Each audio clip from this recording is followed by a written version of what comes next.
중국 베이징에서 60대 경비원이 직장에서 여자친구와 성관계를 하던 중 돌연사한 사건이 최근 산업재해로 인정돼 논란이 일고 있습니다. 지난 2014년 한 공장에서 일하던 남성 A씨가 근무 중 여자친구와 성관계를 하다 갑자기 사망한 것으로 시작됐습니다. 외상 없이 돌연사한 것으로 확인된 뒤 아들 B씨는 산업재해로 인정해달라며 소송을 제기했지만 당국은 업무 중이 아니라고 판단해 이를 기각했습니다. 하지만 B씨는 아버지가 24시간 교대 없이 일해 따로 만남 시간을 가질 수 없어 연애도 직장에서 이루어질 수밖에 없었다고 주장했습니다. 법정에서는 연애도 근무 중 휴식 행위의 일환이며 직장을 벗어나지 않은 상태에서 사망했으므로 산재로 인정돼야 한다고 호소했고 결국 법원이 이를 받아들여 산재로 인정했습니다. 전문가는 24시간 근무라는 열악한 환경 속 연애도 생리적 욕구의 하나로 본 것이라며 상대가 일회성이 아닌 지속적인 관계였다는 점도 판결에 영향을 줬다고 설명했습니다.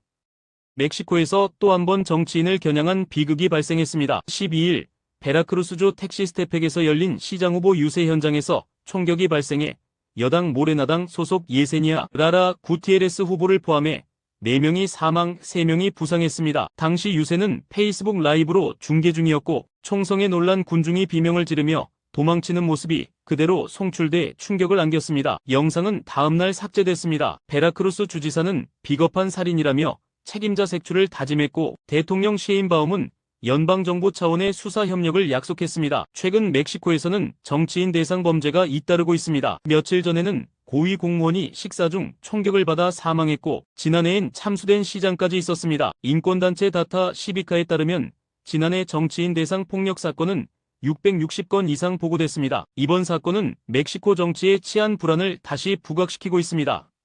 유럽의 인기 휴양지에서 인간의 몸속으로 침투해 알을 낳는 기생충이 퍼지고 있어 충격을 주고 있다. 영국 데일리메일은 최근 유럽에서 민물 달팽이에 기생하는 흡충류 기생충에 감염된 여행객이 급증하고 있다고 9일 현지 시간 보도했다. 이 기생충은 피부를 뚫고 인체에 침입한 후 장기 곳곳에 수천 개의 알을 퍼뜨리는 주열 흡충증 일명 달팽이열병을 유발한다. 감염 초기에 나타나는 발열, 발진, 설사 등은 일반 감기 증상과 유사해 방치되기 쉬우며 심할 경우 불임이나 실명, 방광암 등으로 이어질 수 있다. 세계보건기구 WHO는 2021년 기준 감염자가 전 세계적으로 2억 5천만 명에 달하며 대부분 아프리카에 집중돼 있다고 밝혔다. 유럽 남부 전역의 민물, 호수와 강에서도 감염 사례가 속출하고 있다. 전문가들은 해당 기생충이 세네갈에서 유입된 것으로 추정하며 한 마리의 감염 달팽이가 있으면 지역 전체로 퍼지는 것은 시간 문제라고 경고했다.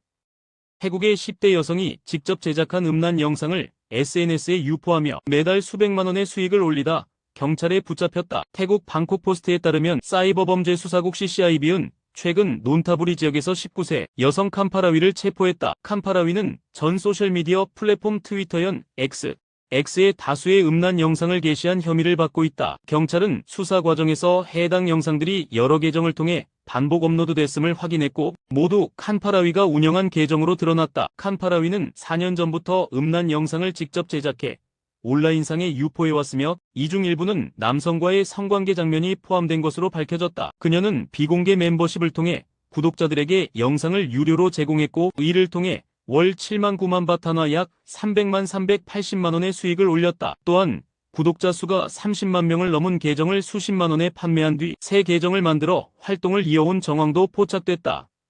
온몸이 털로 뒤덮이는 희귀병을 앓으며 세계에서 가장 털이 많은 10대로 기네스북에 오른 태국 여성 수파트라는 암브라스 증후군, 일명 늑대인간 증후군을 갖고 태어나 얼굴과 팔다리를 뒤덮은 털로 2010년 기네스북에 이름을 올렸다. 당시 나는 다르지 않다며 당당한 모습을 보이며 많은 이들의 응원을 받았다. 하지만 성장하면서 외모로 인한 편견을 느끼기 시작했고 털을 없애기 위한 다양한 치료와 면도를 시도해왔다. 레이저 치료로는 효과가 미미했고 결국 직접 면도를 선택하면서 현재는 얼굴의 털이 거의 사라진 상태다. 수파트라는 최근 SNS를 통해 남자친구와 함께 찍은 사진을 공개하며 행복한 7개월이라고 전했다. 그녀는 이제 더 이상 원숭이 얼굴이라고 놀리는 사람은 없다며 내 모습에 만족하고 언젠가 이 병이 완전히 치유되기를 바란다고 덧붙였다. 전 세계 단 50건만 보고된 희귀병을 딛고 변화와 사랑을 이룬 수파트라의 소식에 응원과 축하가 이어지고 있다.